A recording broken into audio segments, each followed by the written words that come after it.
자, 이제 정리를 좀 해보겠습니다. 우리가 해야 되는 거는 이제 3차원 공간 안에서의 원래는 우리가 이 녀석을 클릭한다 그러면 2차원 프로젝션 XY만 있으면 되는데 무엇이 위에 있고 무엇이 아래에 있는지를 무언가 계산을 한 다음에 나중에 정렬 과정도 하기 위해서 정렬을 하기 위해서는 어레이 구조 쓴 다음에 소팅하는 것들을 다룰 거고요. 그 다음에는 이제 클릭이라고 하는 문제를 해결하고 이게 정말로 클릭이 되는지 아닌지 확인하기 위해서 굉장히 고급 기법 중에 하나인 이 베리센트릭 인터폴레이션이라는 것이 필요하게 됩니다. 그래서 나중에 이것들을 다 짜맞춰서 한꺼번에 소팅해서 피킹을 하는 예제를 만들 건데요. 그러다 보니까 이제 중간중간 과정들이 하나씩 독립적으로 좀 소개가 되고 있습니다. 자, 이게 만약에 여러분들이 이제 잘 보세요. 여기 fx, fy는 2차원 점이고요. sx, sy는 2차원 점이고요. 여기 tx, ty는 2차원 점입니다. 그런데 그때 이제 z 값들이 예를 들어서 여기 1, 2, 1.5가 있어요. 이게 이제 왼쪽 삼각형이고요. 오른쪽 삼각형에 2차원 점들 fx, fy 프라임, tx, ty 프라임, sx, sy 프라임이 있고 얘들의 z 값은 0, 3, 2로 갖고 있다 치겠습니다. 자, 일단 클릭을 하면 여기를 클릭을 했다 치면요. 이제 이 점이 요 안에 있는지 없는지는 앞서서 배우신 수식을 가지고 tx, ty 앞부분에 있는 2차원만 가지고 안에 있는지 없는지 판단을 할 수 있습니다. 여기도 앞에서 첫 번째 그라운드 픽, U 그라운드 픽이라는 예제 이번 챕터의 첫 번째에서 배운 걸 가지고 요 안에 있다 없다는 판단을 했습니다. 이제 문제는 뭐냐면요. 이걸 클릭을 했을 때에 바로 요 점, 삼각형의 높이 데이터가 있을 때에 요 점은 높이가 얼마인가? 왼쪽 삼각형에 대해서 이걸 구해야 되겠고요. 요 삼각형의 높이 데이터가 이게 이렇게 떠 있는 거죠. 예? 이렇게 떠 있거나 가라앉거나 z 값이 있을 때 바로 요 점의 높이는 얼마인가를 어떻게 계산을 할 수 있을까요? 이게 이제 관건인 겁니다. 그래서 삼각형이 있는데 여기서 예를 들면 여기를 클릭을 했는데 여기는 높이가 1이고 얘는 1.5고 얘는 2예요. 그러면 여기의 높이는 얼마일까요? 이거 어떻게 구해요? 네? 그래서 좀 더 쉽게 얘기 드리면은 이런 삼각형이 있는데 이렇게 직각삼각형이 하나 있고요. 얘의 높이는 0, 0이고 여기는 1입니다. 여기 가운데를 찍으면 어떻게 될까요? 높이는 얼마일까요? 여러분들 생각하실 수 있잖아요. 이게 삼각형이 이렇게 높이 1만큼 올라와 있고요. 정 가운데를 찍으면, 이 부분을 찍으면 얘는 높이가 이렇게 해서 돌려서 보시면은 0, 0에 두 개의 삼각형이 있고 하나는 높이가 1이기 때문에 여기를 클릭하면 0.5가 되겠죠. 이 높이에 해당하는 게. 그죠? 뭔가 우리가 인터폴레이션, 내분을 하게 되면 이 높이라고 하는 것들을 표현할 수 있을 텐데 이렇게 직선처럼 표현되어 있을 때는 내적을 구하기가 쉽습니다. 하나는 0이고 하나는 1이기 때문에 여기가 가운데면 0.5가 되겠고 3분의 1 지점이라면 0이고 1이니까 이 부분은 높이가 3분의 1이 될 텐데 이게 삼각형이란 말이에요. 삼각형의 가운데에 찍혀 있는 점은 높이 3개를 알고 있을 때 어떻게 내적을 해야 될까? 라고 하는 문제점이 생깁니다. 이 베리센트릭 인터폴레이션이라는 게 바로 이 삼각형의 내부에 있는 인터폴레이션 하는 기법이고요. 베리센트릭 인터폴레이션을 너는 아느냐? 라고 물어봤을 때 모른다 라고 하면 그 사람은 그래픽을 모르는 사람입니다. 그 정도로 중요한 기법이고 저는 이걸 처음 베리센트릭 인터폴레이션을 들었을 때 이거 뭐에다 써? 라고 생각을 했던 적이 있는데 이 문제를 풀기 위해서 이 피킹 문제를 풀기 위해서 보니까 여기 높이 아는데 이런 점들은 각각 높이가 어떻게 내적을 해야 되지? 라고 할 때 쓸 수 있는 유일한 방법이 바로 이 베리센트릭 내적이 되겠습니다. 내분이 되겠습니다. 그래서 이 베리센트릭 내분 이 인터폴레이션 기법은 그래픽에서 굉장히 중요한 방법론이고요. 이걸 모르면 그래픽 모른다라고 해도 전혀 무방한 그런 부분이 되겠습니다. 그래서 고급 기법으로 많이 알려져 있는데 방법론 자체는 그렇게 어렵지는 않습니다. 그래서 밑에 게 안 없어지네. 자, 이 어떻게 내적을 하는지를 한번 따져보겠습니다. 결국은 하는 방법은 뭐냐면요, 면적을 쓰는 겁니다. 여기를 A, B, C라고 하는 삼각형이 있는데 여기를 내가 클릭을 했어요. 여기가 P면은 이때 우리가 알 수 있는 거는요, 여기에 삼각형이 3개가 생긴다는 걸 알 수가 있죠. 그럼 이 삼각형 3개의 면적을 가지고 비율을 거꾸로 계산을 하는 겁니다. 그래서 전체 면적은 A, B, C를 포함하는 게 전체 면적이 되겠고요. 얘는 A, B, P 여기 하나 있고요. A, P, C 하나 있고요. 그 다음에 P, B, C 앞부분에 있어요. 이 3개의 삼각형이 합쳐지면 전체 삼각형의 면적이 나올 테니 면적으로 내분을 해보자 라는 것이 바로 이 Barycentric Interpolation입니다. 사실 이 Barycentric Interpolation은 그래픽 외에는 본 적이 없습니다. 그러니까 삼각형에 대한 면적 기반의 내분 방법이다 보니 삼각형을 많이 쓰는 분야에서만 쓰일 것이고, 뭐 다른 공학적인 제 백그라운드에 있는 어떤 분야에서도 그래픽스 빼고는 베리센트릭 인터폴레이션을 본 적이 없지만 이걸 아느냐 모르냐에 따라서 굉장히 풀 수 있는 문제와 못 푸는 문제가 딱 갈라지기 때문에 되게 중요합니다. 자, 그러면 이제 비율을 알고 싶은 거예요. 이 전체 면적이 예를 들면 한 10인데 얘는 면적이 뭐 2가 나왔고 얘는 8이 나왔고 2, 5, 3이 나왔다 칩시다. 이게 10이라서 그러면 이 면적의 비율을 이용을 해서 P라는 녀석을 A, B, C에 대해서 내분을 하는 그런 방법입니다. 자, 그래서 오메가 1은 뭐냐면요, 요만큼의 면적을 가지니까 전체 면적 대비 바로 이 부분 P, B, C의 면적을 사용을 하면 비율 오메가 1이 나오고요. 전체 면적 대비 이 삼각형의 면적이 비율 오메가 1이고요.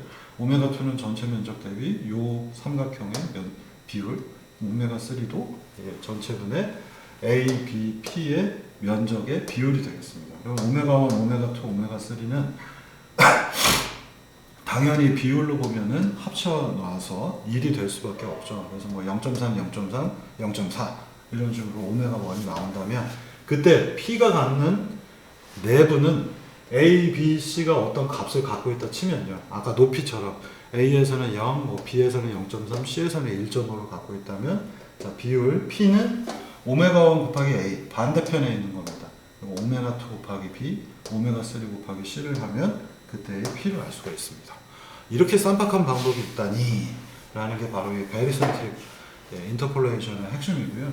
그래서 A가 어떤 값을 갖고 있고 B가 어떤 값을 갖고 있고 C가 어떤 값을 갖고 있을 때 우리는 P 지점의 값을 알고 싶다면 이 4개의 삼각형을 이용해서 전체에 대한 비율로 오메가 1, 2, 3를 구하게 되면 내분이 완료가 됩니다. 내분은 예를 들어서 여러분들이 알고 계시는 것처럼 여기가 0에서 7인데 여기서 여기까지의 비율이 3대 4더라. 이렇게 하면 어떻게 해요? 여기까지의 비율은 전체 7분의 3이고 이 녀석은 7분의 4이기 때문에 이게 바로 오메가 1, 오메가 2가 되는 거죠. 이 방법을 이용을 해서 여기에 A가 있고 여기가 B가 있다면 A, B를 오메가 1, 오메가 2에 대해서 비율로 표현할 수 있겠죠. 그래서 A 곱하기 오메가 1 플러스 오메가 2 곱하기 B 결과가 나타나겠습니다. 자, 그런데 이제 문제가 있어요. 문제는 뭐냐면요, 면적을 어떻게 구할 것인가 라는 겁니다. 삼각형의 면적은 2분의 1 곱하기 높이 곱하기 밑변의 길이인데 여기서는 그런 방식을 쓰기가 어렵죠. 이것도 되게 웃기게도 우리나라의 그 수학이 터프하다라고 얘기할 수 있는 게 고등학교 때 배웠습니다.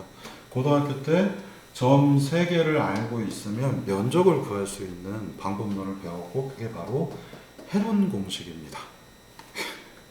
헤론의 공식 하면 또 여러분들 생각이 안 날 텐데 여러분들 그 정확하게 제가 정석에서도 나왔고 교과서는 잘 안 봤기 때문에 모르겠는데 이런 공식이 있죠. S는 2분의 1 A 더하기 B 더하기 C인데 루트 여기 카톡이 켜져가지고 이게 화면이 안 없어지고 있구나. 이따가 제가 카톡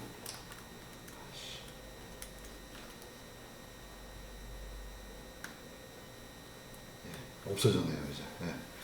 그래서 S는 얘네들의 길이 A, B, C를 알고 있을 때 2분의 1 A 더하기 B 더하기 C 하고 S 곱하기 S 빼기 A, S 빼기 B, S 빼기 C에서 루트 씌우면은 얘의 면적이 나옵니다. 그래서 A하고 B하고 C의 2차원 평면에서의 위치를 알고 있으니 A에서 B까지의 길이 구하고 A에서 C까지의 길이 구하고 B에서 C까지의 길이 구하면은 길이 3개를 알고요. P에서 C까지의 길이, P에서 A까지의 길이, P에서 B까지의 길이 구하면 하나, 둘, 셋, 넷, 다섯, 6개의 길이를 알고 있으니 이제 면적을 헤론의 공식에다 대입하면 면적을 알 수 있고 면적을 전체 면적 구하고 오메가 2, 오메가 1, 오메가 3를 면적 비율로 구하게 되면 높이값, A, B, C의 높이값에다가 오메가 1, 2, 3를 곱해서 P의 높이를 구할 수가 있게 됩니다. 그래서 이 방법은요, 그래픽스에서는 정말 중요한 기법 중에 하나예요. 근데 우리가 그냥 렌더링만 하게 된다면은 삼각형의 높이에 대한 것들을 그렇게 신경을 안 쓰는데 뭔가 폴리곤들이 있는데 거기까지의 거리를 구해야 된다거나 여기서 뭔가 빔을 쏴서 거리를 구할 때도 이 방법을 유사하게 쓸 수도 있고요. 어쨌든 굉장히 중요한 방법으로 이 베리센트릭 인터폴레이션이 사용이 됩니다. 그래서 여기에 추가로 해보면요, 이거 고등학교 책에 나오는 거 제가 인터넷에서 찾아서 여기 카피했습니다. 고등학교 때 배웠습니다. 네. 참 우리나라는 별의별 걸 다 가르쳐주는 구조 하에 있습니다. 자, 그럼 이제 이 베리센트릭 인터폴레이션을 써서 어떻게 오더를 문제를 어떤 게 위에 있는지 문제를 풀 것인지 이제 순서대로 한번 프로시저를 보시겠습니다. 자, 베리센트릭 인터폴레이션은 2차원에 대해서 합니다. 여기 점이 삼각형이 있다면 이 안에 뭐가 클릭이 된다라는 걸 첫 번째 오늘 이번 챕터에 처음에서 배우신 내용으로 이 안에 클릭이 됐다라는 걸 판별을 합니다. 노멀 벡터 가지고 하면 되겠죠. 그러면 여기 fx, fy, sx, sy, tx, ty가 있으니 이 점이 xy라 할 때 이 길이 하나, 둘, 세 개 구하고요. 하나, 둘, 세 개 구합니다. 길이를 총 6개를 구하게 되면 우리가 헤론의 공식을 써서 오메가 1, 2, 3의 비율을 구할 수가 있겠고요. 자, 그리고 나서는 오메가 1, 2, 3의 비율을 자, 요 점의 높이 fz, 요 점의 높이 tz, 요 점의 높이 sz 그래서 지금 요 클릭된 부분은 오메가 1, 2, 3의 비율을 갖고 있으니 클릭된 지점의 높이 정보는 오메가 1 fg, 오메가 2 sg, 오메가 3 tg를 써서 구할 수가 있게 됩니다. 오메가 1하고 fg, 오메가 t하고 2하고 sg, 오메가 3하고 tg를 곱해서 최종적인 높이 정보를 얻어내게 됩니다.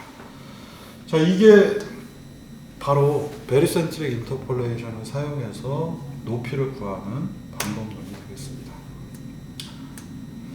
자, 그러고 나서는요, 이제 그러면 원래의 문제로 돌아가서 여기 이렇게 두 개가 겹쳤고 제가 여기 클릭을 했어요. 그래서 이쪽 삼각형 입장에서 점의 내부에 있으니 이제 이 부분의 높이를 베리센트릭 인터폴레이션으로 구하고요.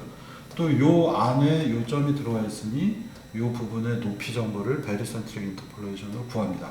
그리고 나서는 이 z하고 이 z값 두 개를 비교해서 누가 위쪽에 있고 누가 아래에 있는지를 찾아냅니다. 그러면 클릭이 두 개가 됐지만 여기를 클릭했기 때문에 클릭 예상되어 있는 후보군은 두 개이지만 높이가 높은 놈이 먼저 클릭이 됐겠죠. 네? 여러분들 오른쪽 게 높다면 그림이 어떻게 그려져야 돼요? 실제로 이렇게 그려졌겠죠. 그래서 여기를 클릭하면 오른쪽 거에 z값이 높기 때문에 이 녀석이 클릭이 최종적으로 된 거다라는 결론을 얻게 되는 겁니다. 자, 그런데 문제는 뭐냐면요, 내가 뭔가를 클릭을 했는데 이거를 내부에 이 내부에 점이 있다라고 판단할 수 있는 삼각형의 개수가 두 개가 되면 그냥 단순 두 개만 비교하면 되는데 우리 개 같은 문제도 풀어봤잖아요. 그죠? 개 같은 경우에는 정말 개같이 욕이 절대 아닙니다. 이거는 개를 얘기하는 겁니다. 개 같은 그 삼각형들이 굉장히 많이 있죠. 그래서 삼각형들이 서로 한 10대 개가 쌓여 있을 수도 있고요. 이렇게 겹쳐 있는 게 위에서 보면요. 그러면 여기서 클릭하면 모든 삼각형이 그때 3,000 몇 개가 있었어요. 개 하나 만들기 위해서. 그러면 거기에 있는 내부를 관통하는지 다 계산을 합니다. 양이 많아서 시간이 오래 걸릴 것 같다고요? 요새 컴퓨터 충분히 빠릅니다. 그래서 겹쳐져 있는 것들은 한 10개, 20개 정도 찾아내요. 그래서 삼각형이 한 10개가 이렇게 겹쳐 있으면은 여기를 클릭하고요.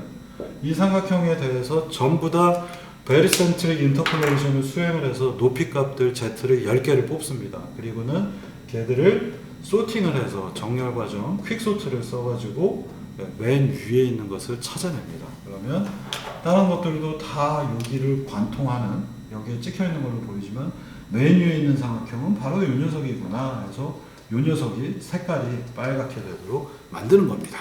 이게 바로 오브젝트 피킹에 숨어있는 이 진실 중에 하나이고요. 그럼 퀵소트는 어떻게 하는가? 이건 코드 쪽에서 제가 얘기를 드리겠습니다. 자, 이 C 프로그램은요, 아주 옛날 구닥다리 때부터 이 퀵소트라고 하는 기능이 포함이 되어 있습니다. 그래서 이 퀵소트는 초보들이 쓰기가 좀 어렵게 만들어져 있어요. 이유는 여러분들이 이제 보시면 아는데, 퀵소트의 함수 프로토타입을 보면 일단 내가 소팅해야 되는 버퍼, 배열을 넣게 되고요. 걔의 개수가 몇 개인가? 이 배열은 10개짜리다, 5개짜리다. 그걸 넣고요. 사이즈는 또 뭔데? 이거 지금 제가 제대로 얘기했나 모르겠네요. 사이즈는 버퍼가, 우리가 버퍼를 인티저 버퍼이면은 버퍼의 사이즈는 인티저가 4바이트잖아요, 요새. 그래서 사이즈는 4바이트가 들어가고요. U 벡터의 버퍼 형태라면 U 벡터는 플로트가 3개 있죠. X값, Y값, Z값. 각각 4바이트니까 U 벡터는 12바이트입니다. 그래서 사이즈가 12를 넣게 되어 있습니다. 여기까지는 그래도 이해하기가 편한데, 마지막에 보면은 펑션을 넣으라고 되어 있어요. 비교하는 펑션. 그래서 이 비교하는 펑션은 이제 구조를 보시면 바로 여기에 있는데요. 제가 예제로서 한번 얘기 드리면, A라고 하는 배열이 인티저 타입으로 있어요. 2로 3, 18, 9가 있어요. 자, 그러면 요거에 따라서 배열은 A잖아요. 버퍼 A를 집어넣습니다. 그리고 넘버는 몇 개예요? 하나, 둘, 셋, 넷, 다섯, 6개. 넘버는 6을 대입했고요. 얘네들은 사이즈가 뭔데, 이 배열의 하나하나의 배열의 크기는 얼마인데 인티저거든요. 인티저의 크기는 4바이트입니다. 근데 4바이트라고 넣었다가 나중에 인티저가 C 컴파일러가 64비트 이상으로 올라가면 인티저도 8바이트로 바뀌거든요. 그래서 사이즈 오브 인티저라는 형태를 쓰면 인티저가 32비트일 땐 4바이트로 나오고요. 64비트에서는 컴파일러에 따라서 8바이트로 나오기도 합니다. 그래서 사이즈 오브 명령을 쓰면 이게 편하고요. 여러분들은 이게 32비트에서 64비트로 바뀌는 거를 처음 경험해 보셨겠지만, 예전에 80년대, 90년대 C 컴파일러에서 인티저는 2바이트였습니다. 근데 그게 어느 순간인가 32비트가 유행을 하면서 32비트로 16비트에서 32비트 바꿀 때 16비트였기 때문에 인티저는 2바이트였는데 32비트로 바뀐 다음에는 4바이트가 됐고요. 최근 64비트에서는 컴파일러에 따라서 8바이트까지 나오고 있습니다. 자, 그래서 여기까지 이해가 됐고요. 함수를 넣어라. 그런데 함수는 뭐지? 여기 uComp라고 지금 제가 넣었습니다. uComp는 뭐냐면 네가 만든 컴패리전, 비교하는 문장.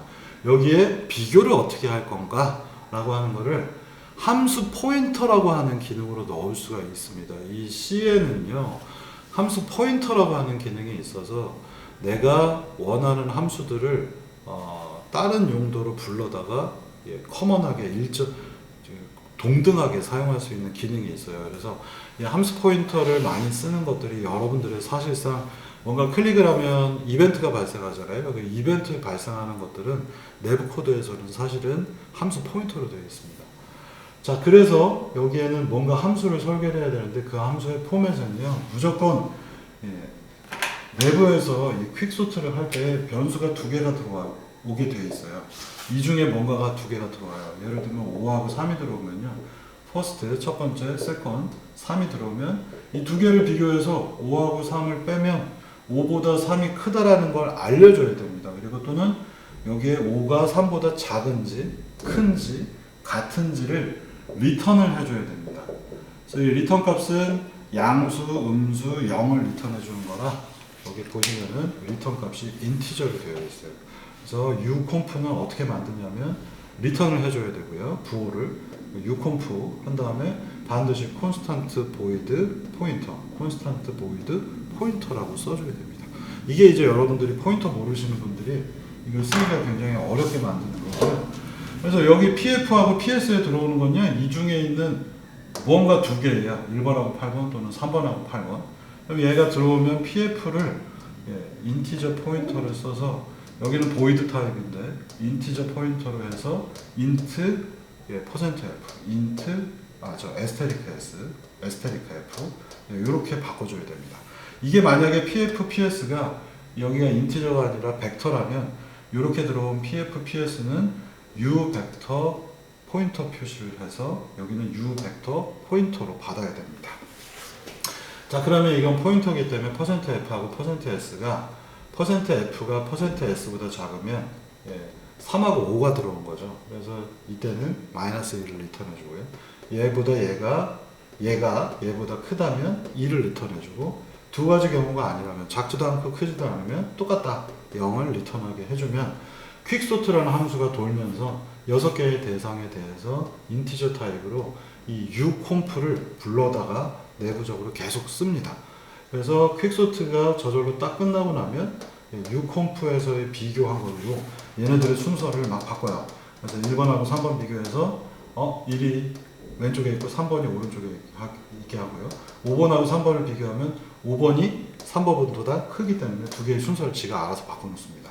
그걸 할 때의 부호를 계산하는 부분이 바로 여기 숨어있는 uconf가 실행을 하게 됩니다. 자, 이 어려운 얘기들이 많이 나왔어요. 그래서 이 오브젝트 피킹은요, 여러분들이 C++의 기능도 좀 많이 사용을 하셔야 되겠습니다. 그래서 최종적으로 55번 예제에서 보시면은 스테어 계단이라고 하는 게 있고요. 여기서 이제 오브젝트 피킹을 하는 사례를 보여드리겠습니다. 그래서 지금 면 3개가 계단처럼 이렇게 배치되어 있고요. 그 이상한 각도에서 보게 되면, 자, 이 각도에서 보면요. 자, 이제 여러 가지 삐뚤어 놓은 각도에서 제가 클릭을 한번 해보겠습니다. 아이고. 에이. 다시요. 동영상이라. 그냥 예제에서 보여드리는 게 나을 것 같은데. 자, 이렇게 맨 위층하고 1층, 2층, 3층이 있는데 3층의 삼각형하고 2층의 삼각형이 겹쳐 있어요. 이분은 제가 여기를 클릭을 합니다. 그러면 삼각형이 이렇게 생겨 있는 거, 이건 3층에 있는 거고요.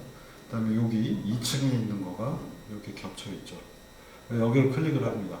그러면 이때 클릭을 했으면 이제 이 오브젝트 안에 있는 얘들 전체에 대해서 요 삼각형 안쪽에 얘가 있는지 아닌지를 판단해요. 그러면 삼각형 2개만 요 점이 내부에 있다는 걸 알게 되고요. 그때의 베리센트릭 인터폴레이션을 해서 여기의 높이, 여기의 높이, 여기의 높이를 토대로 얘의 높이를 얻어내고요.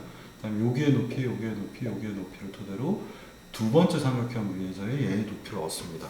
그리고는 무엇이 무엇보다 높은지를 토대로 해서 클릭을 마지막에 결정하는 방식을 씁니다. 그래서 이 55번 스테어 예제는요, 계단 예제는 한번 보시겠습니다.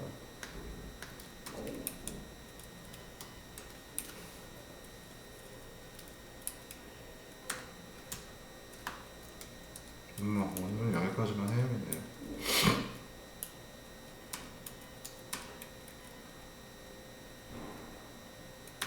이게 참 여러분들이 이해하기가 어려우니까 나 이거 하기 싫어 라고 생각하지만 정말 중요한 기능 중에 하나라서 여러분들이 이런 예제는 꼭 하시는 게 좋습니다. 여기 제가 이것도 빼놨네.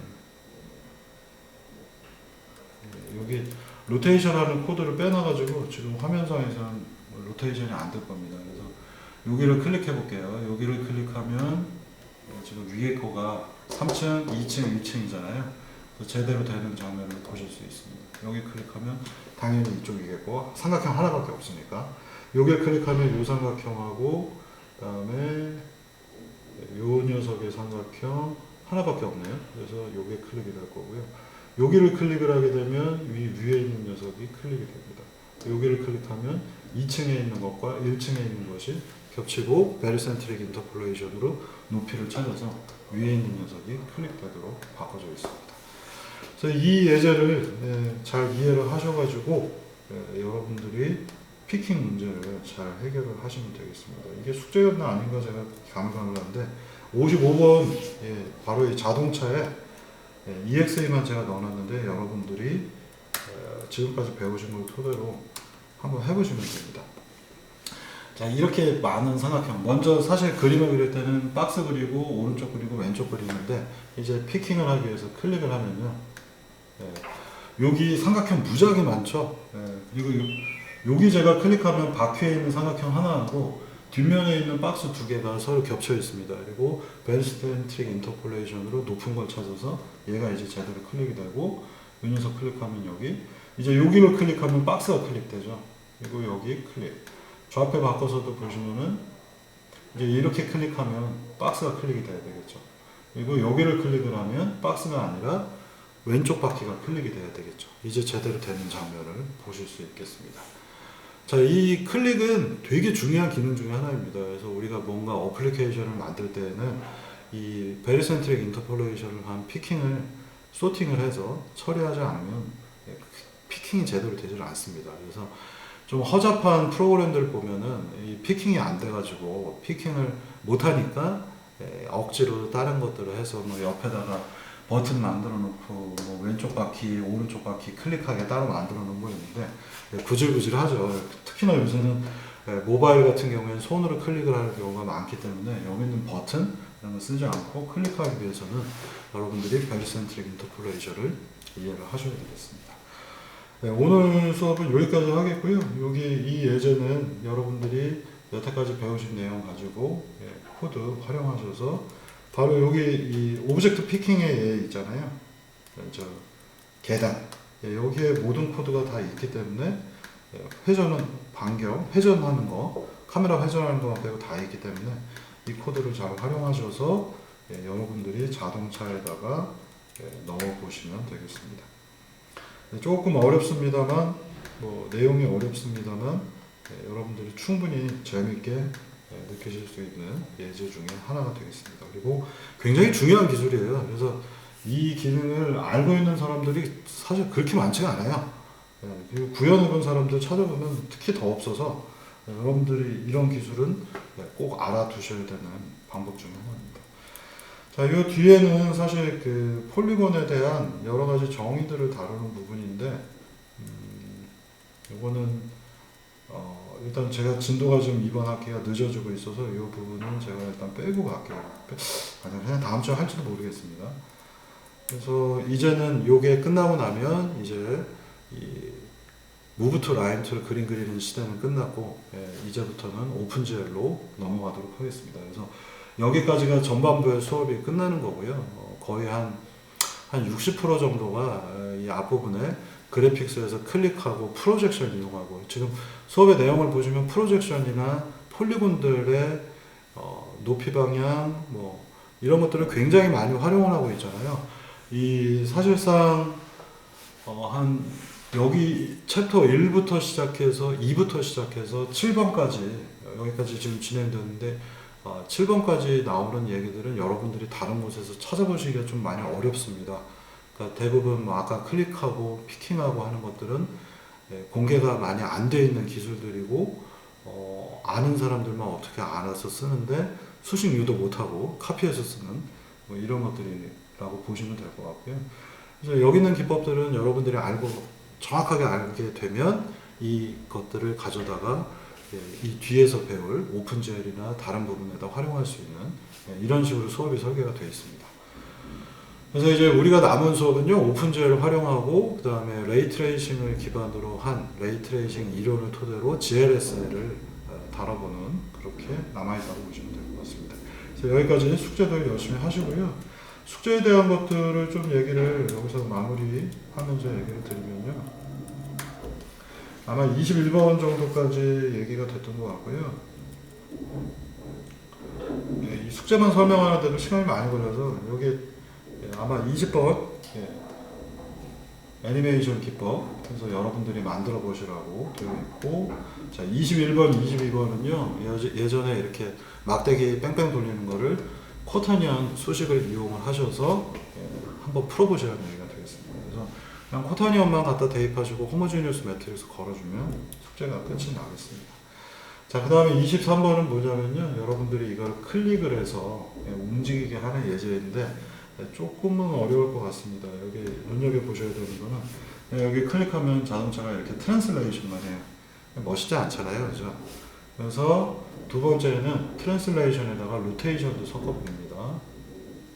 클릭을 하면 저쪽으로 자동차가 휙 돌아서 이동을 해주는 겁니다.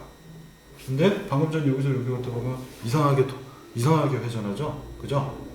이 이상하게 회전하는 이유가 뭘지를 찾아서 바꾸시면 됩니다. 이거는 그 오른쪽처럼 이제 보시면은 이런 현상이 사라져 있는데요. 여기 수식도 다 드렸어요. 그래서 탄젠트 이용하시면 되는데 얘의 경우에는 180도를 넘어가는 회전이 거의 보이질 않습니다. 그래서 아까는 여기서 여기 올 때 이상하게 회전하는 경우가 있는데 이유는 뭐냐면 내가 이쪽을 보고 있는데 갑자기 여기를 클릭을 하게 되면 우리가 에러를 계산해야 되는데 에러 계산을 잘못하시게 되면 플러스 마이너스 무조건 180도 미만으로 해야 되는데 에러가 플러스 240도라든가 플러스 300도가 나오게 되면 얘가 이렇게 회전을 하지 않고 여기서 요만큼만 가면 되는데 계산 잘못하시면 얘는 이런 식으로 회전을 하는 겁니다. 네.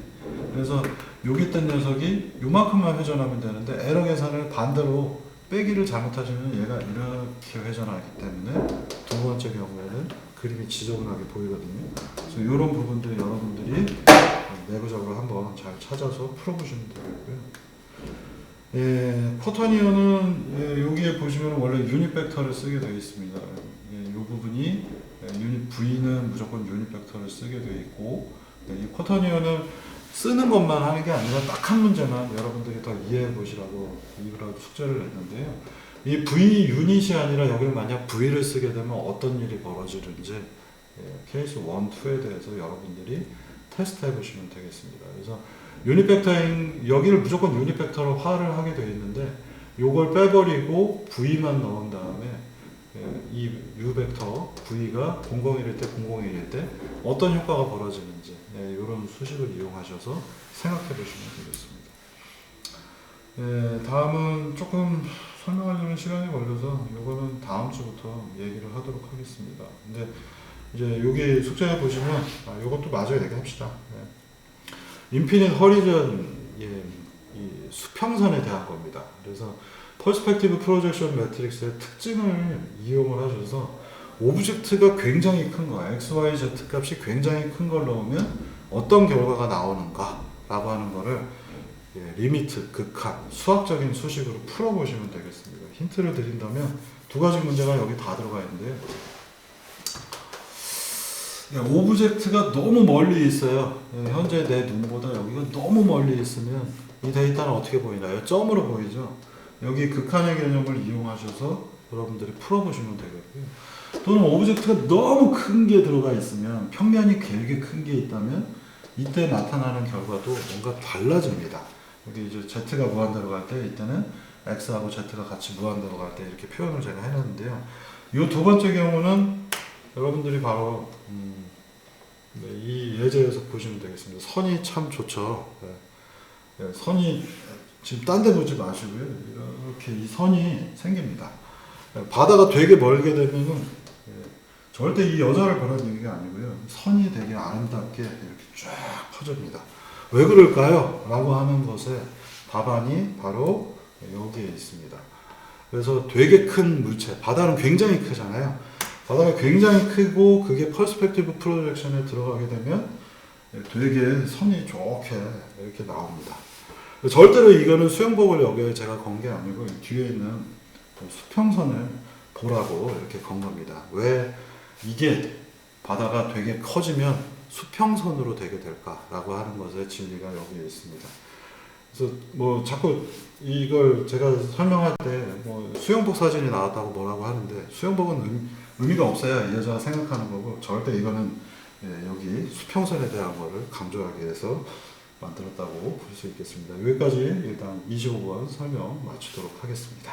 수고들 하셨습니다.